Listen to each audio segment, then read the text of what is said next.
हम जो next topic करेंगे वो है debate on liberalization market versus state. तो हमने, क्योंकि अब जैसा कि आप सब जानते हैं कि मैं इतनी देर से बार बार लिबरलाइजेशन वर्ड का यूज़ कर रही हूँ, हमने ग्लोबलाइजेशन में भी यही पढ़ा था कि 1980s के बाद जो है लिबरलाइजेशन पॉलिसीज़ की वजह से ग्लोबलाइजेशन इंडिया में आ गया था। तो अब हम बेसिकली हमारे चैप्टर का भी लास्ट टॉपिक है और इसमें हम यही पढ़ेंगे कि लिबरलाइजेशन होता क्या है, और इसमें हम मार्केट और स्टेट के बीच में जो एक काइंड ऑफ कॉन्फ्लिक्ट लगा रहता है उसके बारे में भी हम पढ़ेंगे। तो लिबरलाइजेशन हम लोग स्टार्ट करते हैं ये जानने से कि लिबरलाइजेशन होता क्या है और क्या क्या पॉलिसीज़ हैं जो लिबरलाइजेशन को इंक्लूड करती हैं। तो लिबरलाइजेशन, अगर हम एक बहुत ही नॉर्मल वे में बोले, एक बहुत जनरल अगर हमें आइडिया देना है लिबरलाइजेशन का, तो लिबरलाइजेशन जो होता है वो एक तरीके से लूज करना होता है जो गवर्नमेंट का कंट्रोल है मार्केट में। मार्केट जो है उसमें जितनी भी गवर्नमेंट इंटरवेंशन होता है तो उन सबको लूज करने को बोलते हैं लिबरलाइजेशन। जब गवर्नमेंट रिलैक्सेशन स्टार्ट कर देता है, अपनी जो एक तरीके से एक बैक स्टेप ले लेता है, तो और मार्केट को उसी के हाथों में छोड़ देता है, जो बायर्स और सेलर्स हैं उन्हीं के जो एक्सचेंज होता है उस पे जो है मार्केट बेस्ड होता है। और जब इसी चीज़ पे वो गवर्नमेंट एक बैक स्टेप ले लेती है और रिलैक्सेशन कर देती है मार्केट्स में, तो उसी को हम जो है लिबरलाइजेशन बोलते हैं। लिबरलाइजेशन में बहुत सारी पॉलिसीज़ इंक्लूड करती हैं क्योंकि लिबरलाइजेशन जो है वो उसमें गवर्नमेंट को एक बैक स्टेप लेना होता है, तो उसमें वो एक बहुत सारी पॉलिसीज़ निकालते हैं ताकि जो मार्केट पर से जो कंट्रोल है उनका वो हट जाए, या जिसे हम कहते हैं कम हो जाए। तो वो जो है, जैसे प्राइवेटाइजेशन ऑफ पब्लिक सेक्टर, इसका क्या मतलब होता है, जो भी गवर्नमेंट ओन्ड इंडस्ट्रीज़ होती हैं उसमें से वो गवर्नमेंट कंट्रोल हटा के वो individually by an organization run करना शुरू हो जाती है, उसको प्राइवेटाइज कर दिया जाता है, किसी प्राइवेट कंपनी को दे दिया जाता है। ये होता है प्राइवेटाइजेशन ऑफ पब्लिक सेक्टर। इन सब चीज़ों से क्या होगा कि जो गवर्नमेंट का जो बर्डन है कंट्री रन करने का वो कम हो जाता है, क्योंकि अब वो जो पर्टिकुलर कंपनी है या जो पर्टिकुलर सेक्टर है वो अब गवर्नमेंट उस पर कंट्रोल नहीं करेगा। इनफैक्ट जो कंपनी जिसने ओवरटेक किया है वो उस सेक्टर पे कंट्रोल करेगी और गवर्नमेंट का एक तरीके से हाथ नहीं होगा। तो ये होता है प्राइवेटाइजेशन ऑफ पब्लिक सेक्टर। उसके बाद हम सेकंड पॉइंट पे आते हैं जो है loosening of government regulations on capital, labour and trade. तो हमें ये बात पता होना बहुत ज़रूरी है कि 1980s से पहले तक गवर्नमेंट ने बहुत सारे रिस्ट्रिक्शंस रखे थे ताकि वो जो लोकल प्रोड्यूसर्स हैं उनको एक तरीके से उनके लिए बेनिफिट हो, और लोकल प्रोड्यूसर्स को किसी भी तरह के ग्लोबलाइजेशन की वजह से कोई भी प्रॉब्लम्स ना हो, या अगर कोई फॉरेन कंपनी आके अपना कोई प्रोडक्ट सेल कर रही है तो उससे जो है लोकल प्रोड्यूसर्स हैं उनको लॉस ना हो। इसकी वजह से जो गवर्नमेंट है वो इस तरीके से बहुत ज़्यादा कंट्रोल रखती थी कैपिटल पे, लेबर पे और ट्रेड पे भी। पर लिबरलाइजेशन की पॉलिसीज़ के आने की वजह से हम ये देखते हैं कि जो गवर्नमेंट का जो कंट्रोल है वो इन सब चीज़ों पे भी लूज़ हो चुका है। गवर्नमेंट ने काफ़ी ज़्यादा रिलैक्सेशंस कर दिए हैं कैपिटल, लेबर एंड ट्रेड पे, जिसकी वजह से अब जो मूवमेंट है कैपिटल का या जो कमोडिटीज़ का या पीपल का जो मूवमेंट है वो एक तरीके से ईजी हो गया है। उसके बाद आ जाता है reduction in tariffs and import duties. इसका मतलब होता है कि जैसा कि हमें यहाँ पे ये चीज़ पता होना बहुत ज़रूरी है कि जो इम्पोर्ट ड्यूटीज़ होती हैं वो उन प्रोडक्ट्स पे लगती हैं जो कोई दूसरी कंट्री हमारी कंट्री में अगर कुछ भी प्रोडक्ट बेचना चाहती है या कुछ प्रोडक्ट लाना चाहते हैं उसके लिए उसके ऊपर इम्पोर्ट ड्यूटीज़ लगती हैं, या फिर ऐसे किसी भी चीज़ में टैरिफ्स एंड इम्पोर्ट ड्यूटीज़ जो हैं वो लगती हैं, जिसकी वजह से एक तरीके से वो बेसिकली जो बाहर की कंपनी का एक छोटा सा कैपिटल है वो गवर्नमेंट अपने लिए रख लेती हैं। बट लिबरलाइजेशन के आने की वजह से ये जितनी भी इम्पोर्ट ड्यूटीज़ थी वो उनको गवर्नमेंट ने रिलैक्स कर दिया, रिड्यूस कर दिया, जिसकी वजह से जो ट्रेड है वो अच्छा हो गया और जो कंपनीज़ हैं उनके लिए यहाँ पर आकर प्रोडक्ट्स बेचना ईजी हो गया। उसके बाद ऑल्सो इम्पोर्ट ड्यूटीज़ के रिडक्शन की वजह से जो कंपनीज हैं उनको ज़्यादा बेनिफिट होता है। उसके बाद अगर हम फोर्थ पॉइंट पे आए तो फोर्थ पॉइंट यही मतलब है इसका कि जो एक्सेस है फॉरेन कंपनीज़ के लिए कि वो इंडस्ट्रीज सेटअप कर सके इंडिया में वो इजी हो गया है। अब क्या है कि पहले लिबरलाइजेशन के आने से पहले कंपनीज़ को अगर कंपनी को एक इंडस्ट्री सेटअप करनी है इंडिया में, उसके लिए बहुत ज़्यादा इंडस्ट्रीज़ को एट टाइम्स मना कर दिया जाता था, बहुत ज़्यादा पेपर वर्क होता था और बहुत कुछ होता था जिसको मानने के बाद ही एक इंडस्ट्री इंडिया में सेटअप हो सकती है। बहुत ज़्यादा रूल्स एंड रेगुलेशंस थे, बट वो सबके सब जो हैं वो लिबरलाइजेशन की आने की वजह से कम हो गए हैं। अब एक तरीके से गवर्नमेंट ने अलाउ कर दिया है जो फॉरेन कंपनीज़ हैं उनको इंडिया में आके अपनी इंडस्ट्री सेटअप करने के लिए और यहाँ पर आके यहाँ की मार्केट में पार्टिसिपेट करने के लिए और अपना प्रोडक्ट बेचने के लिए।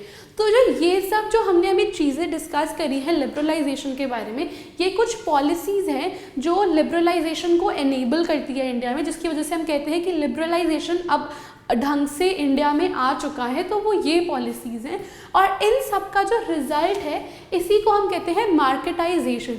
मार्केटाइजेशन जो है वो मार्केटाइजेशन एक तरीके से हम कह सकते हैं लिबरलाइजेशन का ही एक पार्ट है, क्योंकि मार्केटाइजेशन भी यही सब इंक्लूड करता है कि जो प्राइवेटाइजेशन हो जाए पब्लिक सेक्टर का, जो गवर्नमेंट रेगुलेशन है या जो गवर्नमेंट रिस्ट्रिक्शन है ऑन ट्रेड ऑन कैपिटल वो सब हट जाए और जो फॉरेन कंपनीज़ हैं वो ईजिली आकर इंडिया में अपनी इंडस्ट्री सेटअप कर सके। इन्हीं सब चीज़ों को भी मार्केटाइजेशन ही कहते हैं। तो यहाँ पे अब एक इम्पॉर्टेंट चीज़ है कि ये सब चीज़ें अगर इंडिया में आ चुकी हैं तो अब इससे फ़ायदा क्या हुआ है।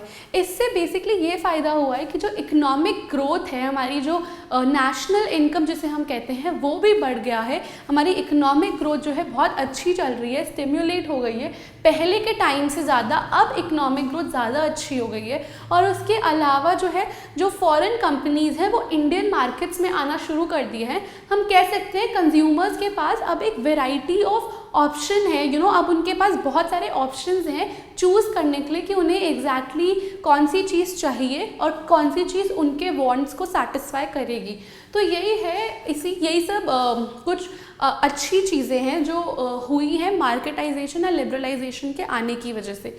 उसके बाद हम अपने नेक्स्ट पॉइंट पे आते हैं जो है रीजंस टू अडॉप्ट लिबरलाइजेशन, कि अगर हम लिबरलाइजेशन जो है वो हमने अडॉप्ट करा है तो उसके पीछे क्या रीज़न है, गवर्नमेंट ने क्या सोचा जिसकी वजह से लिबरलाइजेशन अडॉप्ट कर लिया गया। तो बेसिकली गवर्नमेंट ने इन 3 चीज़ों की वजह से, 3 पॉइंट्स हमें ध्यान में रखने, 3 चीज़ों की वजह से जो है लिबरलाइजेशन अडॉप्ट करा था। पहला रीज़न ये था कि गवर्नमेंट के अकॉर्डिंगली उनको लगा था कि जो इकोनॉमिक ग्रोथ है वो इंडिया की बढ़ेगी। ऑल्सो लिबरलाइजेशन की आने की वजह से जो एम्प्लॉयमेंट है वो ज़्यादा होगी, क्योंकि अब अगर फॉरेन कंपनीज़ जो है वो अपनी इंडस्ट्री सेटअप करेंगी, उस इंडस्ट्रीज़ को चलाने के लिए लेबर की ज़रूरत पड़ेगी। तो जो एम्प्लॉयमेंट है इंडिया की, एम्प्लॉयमेंट बढ़ जाएगी और अगर एम्प्लॉयमेंट बढ़ेगी तो इकोनॉमिक ग्रोथ भी होगा।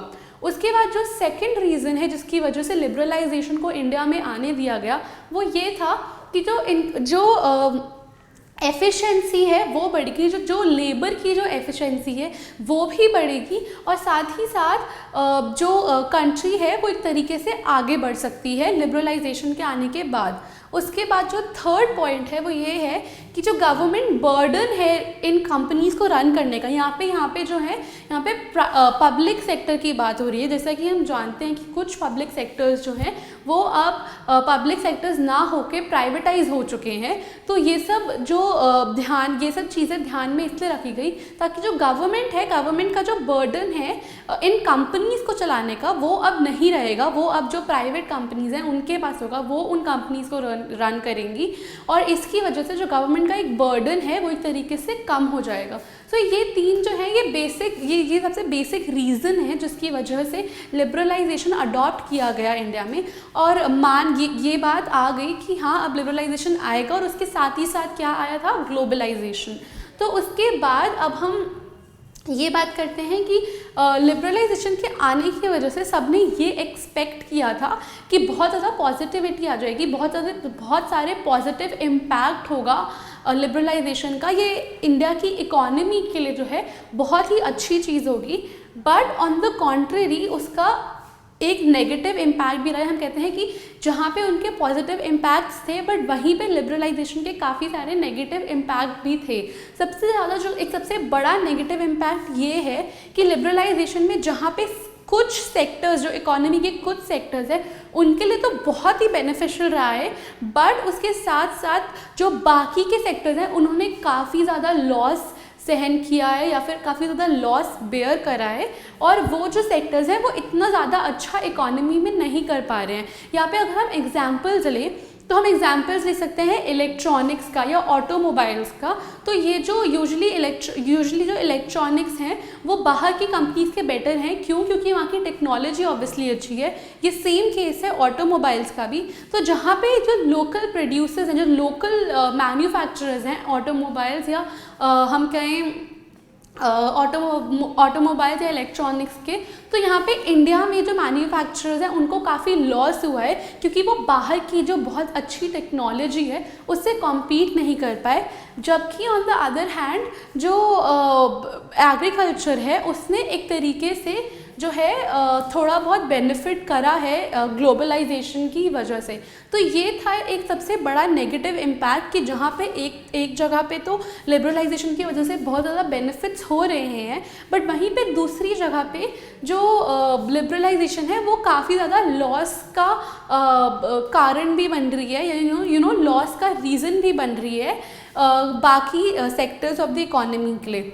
उसके बाद हम यहाँ पे जो दो चीज़ें और पढ़ेंगे, यहाँ पे हम फार्मर और मैन्युफैक्चरर्स दोनों का केस लेंगे कि लिबरलाइजेशन के आने की वजह से फार्मर्स पे क्या इम्पैक्ट पड़ा है, और दूसरी चीज़ मैन्युफैक्चरर्स में क्या इम्पैक्ट रहा है। ये हम दो चीज़ें अभी और पढ़ेंगे। तो अगर हम अभी सिर्फ फार्मर्स की बात करें कि जो फार्मर्स हैं उन पे क्या इम्पैक्ट रहा है लिबरलाइजेशन का, तो हम ये बात जानते हैं कि जो फार्मर्स हैं वो कहीं कुछ जगहों पे तो उनके लिए लिबरलाइजेशन बेनिफिट रहा, बट काफ़ी सारी जगहों पे इवन फार्मर्स के लिए भी वो कहीं ना कहीं पे एक नेगेटिव भी रहा है। क्योंकि अगर हम बात करें तो फार्मर्स को पहले बहुत ज़्यादा एक तरीके से गवर्नमेंट की इन्वॉल्वमेंट की वजह से बहुत सारे बेनिफिट्स हो रहे थे, उनके पास सब्सिडीज थी, सपोर्ट प्राइजेस थे। अब यहाँ पे मैंने दो टर्म्स का यूज़ करा है, सब्सिडीज़ एंड सपोर्ट प्राइजेस। तो ये दो टर्म्स का मतलब क्या है, गवर्नमेंट ने फार्मर्स को गवर्नमेंट की वजह से फार्मर्स को क्या बेनिफिट हुए थे, ये इन दो टर्म में हम एक्सप्लेन कर सकते हैं। सपोर्ट प्राइस बेसिकली एक तरीके से हम कह सकते हैं कि एक गवर्नमेंट जो है वो फार्मर को देती है। क्यों? क्योंकि जो फार्मर का जो लैंड का जो एक पार्ट होता है वो गवर्नमेंट अपने लिए रख देती है, जैसे कहते हैं अपने लिए रिजर्व कर देती है। तो जैसे ही हार्वेस्ट हो जाता है उसके बाद उस पर्टिकुलर पार्ट के लिए गवर्नमेंट और उस पर्टिकुलर पार्ट के लिए गवर्नमेंट एक ऑलरेडी प्राइस तय कर देती है कि हम फार्मर्स को उतने पार्ट के लिए इतना प्राइस पे करेंगे। तो नो मैटर कि वो जो फसल है उस साल की वो चाहे अच्छी हो या उतनी अच्छी नहीं हो, बट जो गवर्नमेंट ने जो भी प्राइस तय किया है वो फार्मर से उतना पार्ट ऑफ हार्वेस्ट उसी प्राइस पे ले लेती है। तो ये एक तरीके से एक बेनिफिट होता है फार्मर्स के लिए कि उन्हें पता है कि जो इतना पार्ट है हार्वेस्ट का उससे गवर्नमेंट से उनको इतना प्राइस तो मिलेगा ही मिलेगा। तो ये होता है सपोर्ट प्राइस जो गवर्नमेंट देता है फार्मर्स को। जो दूसरी चीज़ गवर्नमेंट देता है फार्मर्स को वो होती है सब्सिडीज़ जो होती हैं उसमें क्या होता है कि जो गवर्नमेंट है वो एक तरीके से जो फार्मर्स के जो इनपुट्स का जो कॉस्ट होता है वो गवर्नमेंट बेयर करती है। इसका मतलब है कि जो फार्मर्स की जो इनपुट्स, जैसे अगर हम एग्जांपल ले फर्टिलाइजर्स का या फिर जो सीड्स वो लोग खरीदते हैं प्लांट करने के लिए, उन सब चीज़ों का जो एक तरीके से एक जो पार्ट है वो गवर्नमेंट बेयर करती है, और इसकी वजह से फार्मर्स को ये सब चीज़ें बहुत कम रेट में मिल जाती हैं और इस वजह से वो बेनिफिट कर पाते हैं। तो यही है सपोर्ट प्राइजेस एंड सब्सिडीज़। ये एक बहुत बड़ा गवर्नमेंट का इन्वॉल्वमेंट था एक फार्मर की लाइफ में, जिसकी वजह से फार्मर्स काफ़ी बेनिफिट कर रहे थे इंडिया में। बट लिबरलाइजेशन के आने की वजह से क्या हुआ है, ये जो रिलैक्सेशन है, ये जो सपोर्ट प्राइस और सब्सिडीज़ थी ये विड्रॉ कर ली गई और फार्मर्स को उनके हाल पे छोड़ दिया गया। जो भी ओरिजिनल प्राइस है फार्मर्स को वही पे करना पड़ेगा, और जैसी भी उनकी हार्वेस्ट रही है उसके अकॉर्डिंगली ही उन्हें प्राइस मिलेगा। तो एक तरीके से हम कहते हैं फार्मर्स को इस चीज़ में थोड़ा लॉस हुआ है क्योंकि अब फार्मर्स के पास सब्सिडीज़ नहीं है और जो फर्टिलाइजर्स हैं वो काफ़ी कॉस्टली होते हैं और उनका यूज़ करना भी बहुत इंपॉर्टेंट होता है। तो इसकी वजह से ये जो सब्सिडीज और सपोर्ट प्राइस हैं वो लिबरलाइजेशन की वजह से वापस ले लिए गए फार्मर्स से, और यहीं पे फार्मर्स ने अपना जो है वो लॉस बेयर किया। उसके बाद अगर हम सेकंड केस की बात करें जो है मैन्युफैक्चरर्स, कि मैन्युफैक्चरर्स को क्या प्रॉब्लम्स हुई लिबरलाइजेशन की वजह से। तो जैसा कि हम जानते हैं लिबरलाइजेशन ने क्या किया, जो मार्केट है उसको हमारी इंडियन मार्केट को फॉरेन मार्केट से जोड़ दिया गया, एक तरीके से ग्लोबली कनेक्ट हो गई इंडियन मार्केट। और जो मैन्युफैक्चरर्स हैं अब उनको compete करना पड़ रहा था फॉरेन प्रोड्यूसर्स, फॉरेन मैन्युफैक्चरर्स से, और जो फॉरेन कंपनीज हैं वो अपनी इंडस्ट्रीज़ यहाँ पर आके सेट कर रही थी, और जो उनकी टेक्नोलॉजीज़ हैं वो बहुत ज़्यादा हम कहते हैं हाई-फाई है, या फिर इंडियन टेक्नोलॉजी से काफ़ी आगे है, जिसकी वजह से जो इंडियन मैन्युफैक्चरर्स हैं वो फॉरेन मैन्युफैक्चरर्स से compete नहीं कर पा रहे थे और उनको बहुत ज़्यादा लॉस सहन करना पड़ा था या बेयर करना पड़ रहा था।